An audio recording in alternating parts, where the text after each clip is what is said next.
네, 하나님 말씀 나누겠습니다. 에스겔 18장 1절부터 18절입니다. 1세대 정신으로 가자라는 제목으로 하나님 말씀 나누겠습니다. 1세대 정신으로 가자입니다. 오늘 본문에는 속담에 대한 얘기가 또 나오죠.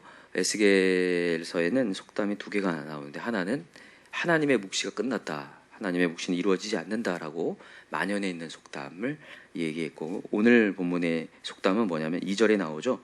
무슨 속담이에요? 아버지가 신 포도를 먹음으로 그 아들의 이가 시다. 이게 무슨 얘기입니까?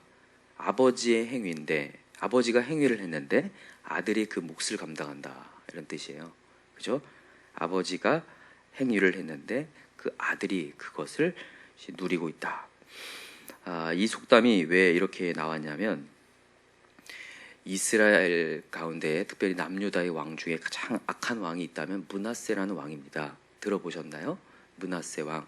이 므낫세 왕은 그 당시에 남유다에 있던 많은 선지자들, 하나님의 말씀을 대언하는 많은 선지자들을 다 죽였어요. 진짜 거의 모조리 다 싹 쓸어서 다 죽였습니다. 다 목배임을 당하게 다 참수형을 해버렸습니다. 정말 악한 왕이었죠. 그리고 당시에 제거되어 있던 산당들도 다 다시 한번 하게 하고, 그렇게 해서 하여튼 최악의 왕이었거든요. 그리고 난 다음에 그 다음에 아들이 누구였냐면 요시아였습니다. 요시아는 좋은 왕입니까, 나쁜 왕입니까? 좋은 왕이었어요. 요시아가 개혁을 일으켰습니다. 그 당시에 발견된 율법책을 통해서 유월절도 회복하고, 그렇게 하여튼 엄청 종교적인 개혁을 일으켰던 굉장히 선한 왕이었어요. 그러는데도 불구하고 요시아가 전쟁터에 나가서, 무기또라는 전쟁터에 나가서 죽게 됩니다. 죽게 되고, 그 요시아의 아들들이 있었는데, 그 아들들, 특별히 여호아하스라든지 여호야김이라든지 시드기야라든지 그런 왕들이 하나님의 길로 가지 않고 악한 길로 가다가 결국에는 바벨론에 이렇게 전쟁통해서 이스라엘이 멸망을 하게 되는 거거든요. 그것을 보면서 열왕기 하 24장에 뭐라고 평가하냐면, 요시아가 선한 왕이었지만 므낫세의 죄가 워낙 커서 바벨론의 느부갓네살의 침공을 받았다, 이런 평가를 내려요. 그러니까 아버지의 죄악이 얼마나 큰지 이 영향력이 엄청나게 크게 미치고 있다는 것을 얘기하고 있습니다. 그것을 통해서 이런 속담이 지금 이렇게 만연하게 퍼진 거예요. 아버지가 신포도를 먹었으므로 그의 아들의 이가 시다고 하다. 근데 오늘 하나님께 이 속담을 완전히 뒤집습니다. 그죠? 3절을 한번 읽어봅시다. 시작.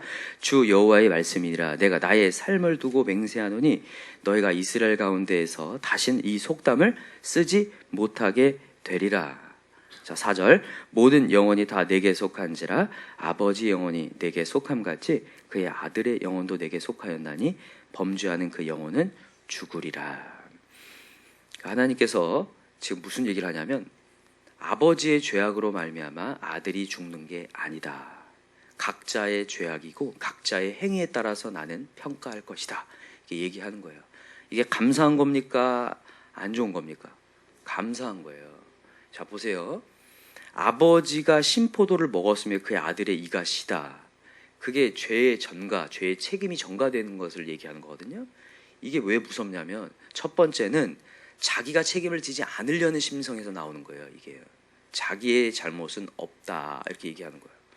아버지의 조상이 죄를 져서, 아까 전에도 우리 선생님이 얘기했던 것처럼 내가 뭐 잘못되면 조상 탓하잖아요. 그런 것처럼 조상이 잘못해서 내가 이런 거다, 그래서 그냥 한숨 쉬고 있는 거예요. 이게 무서운 게 뭐냐면, 자포자기의 인생을 만들기 때문에 그래요. 그런 청년들이 지금 상당히 많죠. 우리나라에 지금 만연한 문화 중에 수저 문화잖아요. 그죠? 나는 어떤 수저다, 흙수저다, 난 금수저다. 그래서 이미 그런 걸 타고났기 때문에 아무리 발버둥 쳐도 안 된다. 이게 지금 이 속담인데, 지금 우리 대한민국에도 만연하고 있어요. 이 속담이 만연해 있습니다. 근데 제가 이전에도 수저 얘기했었는데, 여러분, 우리는 무슨 수저라고 했어요? 하나님 수저라고 했습니다. 하나님 수저입니다. 그러니까 아버지의 죄악이 나한테 전가되는 개념 속에 있는 게 아니라, 하나님은 지금 다시 시작하신 하나님이라는 거예요. 내가 조상적 갖고 있었던 모든 행위를 끊고 내가 하나님의 앞에 있고 하나님의 행위로 돌아가면 하나님은 지금 나를 건져내시고 다시 시작하신다라는 것을 하나님 말씀하세요. 이거 이제는 복음이라는 걸 잘 알고 계시죠? 여러분, 근데 이게 세상에 나가보면 아니면 우리의 삶 속에서 이게 안 돼요. 또다시 영향력을 미치고 있는 내 모습을 보면서 또다시 이 속담을 향하여 나아가고 있는 우리의 모습을 보게 된다는 거예요. 근데 우리 그러지 않길 바랍니다. 오늘 메시지는 굉장히 단순해요. 5절부터 18절까지 그 내용을 계속하는 거예요. 예를 들어서 얘기합니다. 아버지는 굉장히 의로운 아버지였어요. 그래서 여기 보면 5절부터 보니까 굉장히 의로워서 공의를 행하고 뭐 우상 숭배하지 않고 사람들에게 줄인 자에게 음식 주고 여러 가지 얘기를 쭉 합니다. 근데 그 아들은 어땠다는 거예요? 최악이었다는 거예요. 아들은 아버지를 따라가지 않고 아들은 굉장히 악한 짓을 저질렀다. 근데 또 신기한 건 그 아들이 또 아들을 낳았어요. 그러니까 손자죠. 손자를 낳았는데 그 손자는 또 괜찮아요. 그거 보면서 얘기하는 거예요. 그 각자의 행위대로 하나님은 갚으시겠다 이렇게 얘기를 하고 있는 거예요. 제가 이걸 보면서 다시 한번 감사를 느끼면서 여러분, 우리는 오늘도 우리의 인생을 자포자기 할 것이 아니라 다시 시작하시는 하나님을 믿어야 될 줄 믿습니다. 오늘도 우리 핑계대지 맙시다. 핑계댈 이유가 이제 진짜 없어요. 하나님이, 여러분, 우리 교회는 감사한 게 1세대들이 많아요. 그죠? 여러분들 예수 믿을 수 없는 상황에서 다 예수 믿게 된 것 같아요. 가정에서만 딱 있어 보면 진짜 예수 믿기 어려운 분들인 것 같아요. 진짜로. 막 가서 이렇게 얘기를 쭉 듣다 보면 진짜 정말 친척조차도 안 믿어. 다 믿고 나 혼자 딱 믿고 있는 분들이 있더라고요. 하나님이 건졌어요. 아브라함처럼 딱 불러가지고 예수를 믿게 하신 거예요. 다시 시작하려고. 그 영혼을 통해서 다시 시작하려고. 근데 중요한 건 뭐냐면요, 오늘 여러분 여기 2세대가 있다 하더라도 우리 모두 1세대 정신으로 가자는 거예요. 왜냐하면 우리 인간은 완벽하지 않습니다. 우리의 부모님도 완벽하지 않아요. 우리의 부모의 신앙이 굉장히 투철하고 굉장히 좋을 수도 있지만 반쪽짜리 신앙일 수도 있어요. 거기를 답습해서 갈 것이 아니라 나로부터 다시 시작해야 돼요. 나로부터 다시 시작하자고요. 그걸 어떻게 증명할 수 있냐면 마태복음에 예수님의 족보가 나옵니다. 여러분, 예수님의 족보가 완전합니까? 불완전합니까? 불완전합니다. 거기에는 이방 여인, 모함 여인도 있고 기생 라합도 있고 또 수많은 왕들이 다 나오는데 그 왕들이 하나님을 향하여 있는 것이 아니라 우상을 향해 갔던 이스라엘 멸망의 역사를 썼던 왕들의 족보가 쭉 나와요. 그리고 나서 예수님이에요. 그것을 보여준 것이 상징적인 게 뭐냐면 예수님이 어디서 태어났다는 거예요. 마국간에서. 정말 마국간 같은 이 세상에 오셨다는 거예요. 불완전한 가문 가운데 오셨는데 예수님은 그 모든 것을 다 뒤집어내시고 우리에게 하나님의 가문으로 만들어주신다는 얘기잖아요. 그게 복음이죠. 그러니까 여러분과 저는 오늘도 예수를 믿었습니다. 그래서 예수로부터 시작되는 가문인 거예요. 그래서 여러분, 우리가 우리의 이제 조상들, 신앙을 갖고 있는 조상이라 할지라도 그것이 뭔가 잘못됐다고 한다면 거기에서 답습하려고 하지 마시고 우리부터 시작하자는 거예요. 그래서 우리 1세대 정신으로 갑시다. 계속된 1세대 정신. 우리 교회에 계속 얘기되는 게 뭐예요? 부모님보다 더 어떤 신앙 갖자고 해요? 지독한 신앙 갖자고 하죠. 지독한 신앙, 더 하나님께 온전히 가는 신앙 갖자는 얘기를 계속 하는데 이것이 이 속담을 갖고 가면 이렇게 되지 못해요. 그런데 하나님은 지금 나로부터 다시 시작하려고 한다. 지금 나를 불렀다. 이 마음을 갖는 순간 여러분, 우리 이 지독한 신앙으로 나아가게 될 줄 믿습니다. 그래서 두 가지를 좀 말씀드릴게요. 어떻게 하면 좋겠는지 두 가지. 첫 번째는 뭐냐면 우리 하나님께 계속 배워야 돼요. 여러분, 우리 세상 배우지 말고 하나님 배웁시다. 인간은 거울 심리가 있어요. 거울 심리. 그래서 누구한테 배우느냐, 누구를 보느냐에 따라서 그대로 답습합니다. 그렇기 때문에 여러분, 우리가 여기 예배 자리에 왜 나와 있냐면 하나님께 배우려고 나온 거예요. 그래서 여러분 계속해서 은혜의 자리에 있으셔야 돼요. 누구도 믿을 것이 아니라 하나님 믿어야 됩니다. 하나님 말씀이 있는 자리에 있어야 되고 하나님 얼굴, 브니엘이라고 하죠. 브니엘의 역사를 계속 경험해야 돼요. 하나님의 얼굴 보는 거. 저는 굉장히 좋아하는 소설 중에 하나가 큰바위 얼굴인데 정말 큰바위 얼굴을 보면서 어떻게 하면 저 인자한 표정을 지을 수 있을까? 나중에 이 주인공이 그렇게 얼굴이 됩니다. 그 큰바위 얼굴을 사모하다가 이 큰바위 얼굴은 누구를 상징하는 거냐면 하나님을 상징하는 거거든요. 우리가 형상이 왜곡되어 있지만 오늘도 말씀의 자리에서 하나님의 형상을 계속 바라보며 나아갈 때 우리의 왜곡된 모습들이 정상으로 회복될 줄 믿어요. 그래서 여러분 하나님의 은혜의 자리에 왔으면 좋겠어요. 그래서 여러분은 우리 인생의 자신을 안주하지 않길 바라요. 인간은 세상에 나가는 순간 너무 더럽혀질 수 있고 너무 왜곡될 수 있는 존재예요. 여러분 이 요즘 시대가 너무 악한 것 같아요. 이 마지막 때에 너무 악해서 그냥 나가는 순간 죄악인데도 불구하고 죄가 아닌 것처럼 살게 만들어놨어요. 모든 사상이나 뭐 정체성이나 모든 음란함이나 성이나 모든 것들이 다 왜곡되어 있는데도 불구하고 그게 그냥 보통인 것처럼 여겨요. 정말 이게 하나님의 말씀이 들어가고 영이 들어간 다음에는 이게 너무 더러운 짓인데도 불구하고 이게 아무것도 아닌 것처럼 여기는 시대가 됐단 말이에요. 그래서 여러분과 제가 정말로 다시 한번 정신 차리고 다시 한번 하나님 말씀으로 돌아가야 돼요. 다시 한번 근본으로 돌아가자. 우리 교회에 지금 이전에 맞췄던 티셔츠가 이 솔라피데인데 이 솔라피데 티셔츠를 잘 입고 계시더라고요. 오늘도 우리 기돈이가 입고 있네요. 솔라피데. 우리 심송희 집사님도 입고 계시고. 근데 여러분 우리 다음에 한번 티셔츠 맞출 때는 솔라 스트립툴라로 한번 맞췄으면 좋겠어요. 오직 뭘까요? 성경으로라는 뜻이죠. 여러분 우리 다시 한번 성경으로 돌아갑시다. 말씀으로 돌아갔으면 좋겠어요. 하나님의 말씀으로. 우리가 이 땅에서의 기준을 잡을 수 있는 게 없다라는 것을 여러분 세상에서 확인하나요? 진짜 기준이 아니라는 거 확인하죠. 예전에는 그것이 큰 죄악시되었던 것이 지금은 아무것도 아닌 것처럼 학생들이 가고 있다는 것을 봐요. 그래서 여러분 다시 한번 말씀으로 돌아가고 근본으로 돌아가야 돼요. 하나님의 말씀으로 돌아가서 우리의 삶을 다시 한번 회복해야 되거든요. 그래서 어떻게 해서라도 여러분 은혜의 자리를 회복하시기 바랍니다. 두 번째는 뭐냐면 은혜의 자리만 회복할 것이 아니라 삶의 열매가 나타나야 돼요. 삶의 예배가 나타낼 줄 믿습니다. 어떤 사람은 나는 예배의 자리에 있었어 라고 하면서 세상에 가서는 전혀 삶의 예배가 나타나지 않는 모습을 보게 되거든요. 여러분 지금 있는 우리 예배의 자리는 훈련의 장소입니다. 우리 세상은 뭐냐면요, 실전이에요. 실전이 진짜 중요하거든요. 여러분 학교 다닐 때도 이런 사람 있잖아요. 공부는 진짜 열심히 하는데 막상 시험의 실전을 보면 시험이 잘 나와요, 안 나와요? 안 나와요. 그럼 제대로 훈련받은 거예요, 안 받은 거예요? 안 받은 거죠. 여러분 이런 시험을 통해서 내가 정말 제대로 훈련받았는지 알 수 있거든요. 여러분과 제가 오늘 예배 자리에 있음에 그냥 안주할 것이 아니라 삶에 가보면 알아요. 내가 진짜 예배자인지, 내가 진짜 하나님의 성령을 구하고 있는지, 진짜 하나님을 사랑하고 있는지. 여러분 율법의 정신은 사랑에 있잖아요. 하나님을 온전히 사랑하고 있느냐, 양다리를 걸치고 있느냐를 어떻게 우리가 알 수 있냐면 삶에 가보면 알아요. 삶에 가보면 그 능력이 나타나거든요. 근데 하나님을 위시하는 것이 아니라 그냥 율법 지키는 데에 몰입하는 사람들은 삶에 가서 능력이 나타나지 않습니다. 사랑이 안 돼요. 긍휼이 여기지지 않습니다. 누굴 정죄하고 그냥 앉아있지. 그게 왜 그러냐면 하나님을 향한 어떤 마음들이 왜곡돼 있고 그냥 예배 지키는 율법에만 머물러 있기 때문에, 율법의 정신은 사랑을 향하여 나가지 않기 때문에.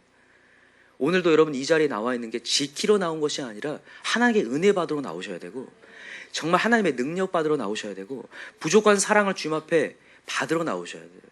하나님께 겸손히 엎드려서 하나님 제가 너무 부족합니다를 시인하러 나오셔야 돼요. 어제도 우리 마지막 메시지 있잖아요. 하나님이 높은 나무를 낮추시고 낮은 나무를 높이신다고 했잖아요. 무슨 얘기냐면 우리의 부족을 시인하라는 거예요. 낮게 주님 앞에 겸손히 엎드리면 하나님이 부어주신다는 거예요. 그래서 여러분 우리 잘날 거 아무것도 없습니다. 오늘도 예배 자리 나와 있다고 잘날 거 없습니다. 이거 자랑 아니죠?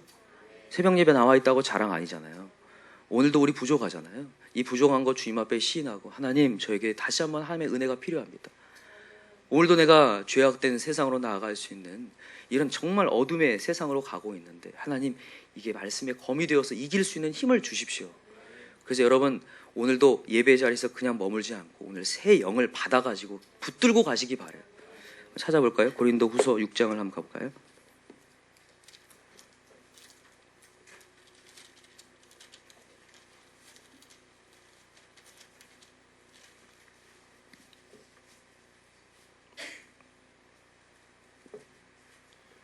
자, 6장 1절을 한번 보세요. 6장 1절 시작. 우리가 하나님과 함께 일하는 자로서 너희를 권하노니 하나님의 은혜를 헛되이 받지 말라. 자, 1절 동그라미 해놓고 진짜 이거는 정말 어떤 색깔펜으로 좀 해놓으세요. 우리가 일을 하는데 누구와 함께 일한다고요? 하나님과 함께 일하는 자로서. 이거 에녹이 얘기했죠.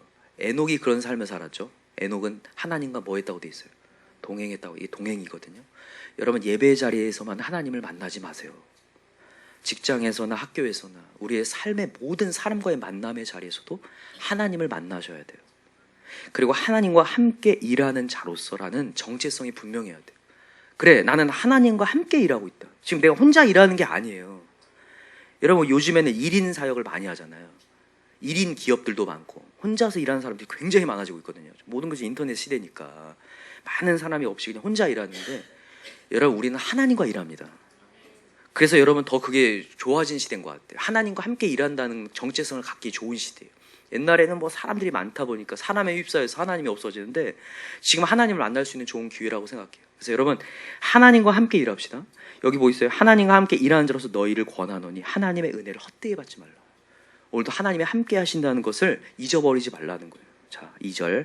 이르시되 내가 은혜 베풀 때 너에게 듣고 구원의 날에 너를 도왔다 하셨으니 보라, 지금은 은혜 받을 만한데요, 보라, 지금은 구원의 날이로다 라고 얘기하면서 이 은혜를 가지고 나아갈 때 어떻게 되는지 4절 시작.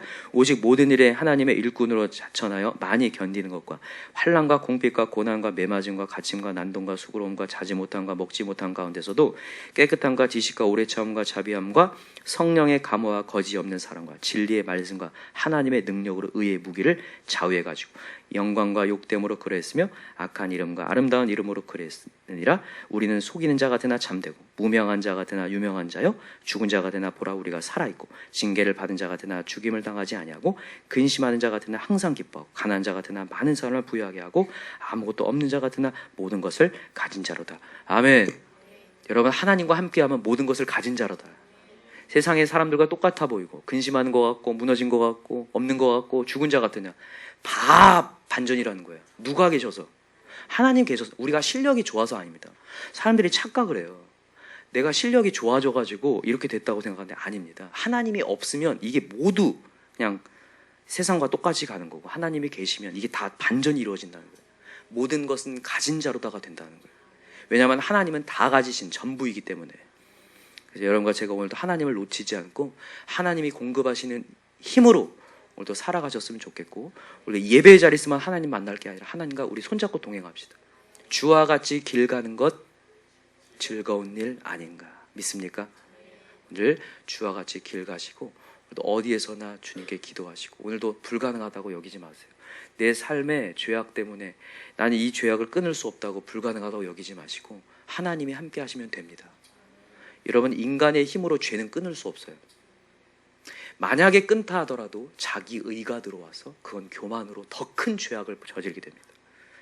그래서 하나님이 말씀하셔요.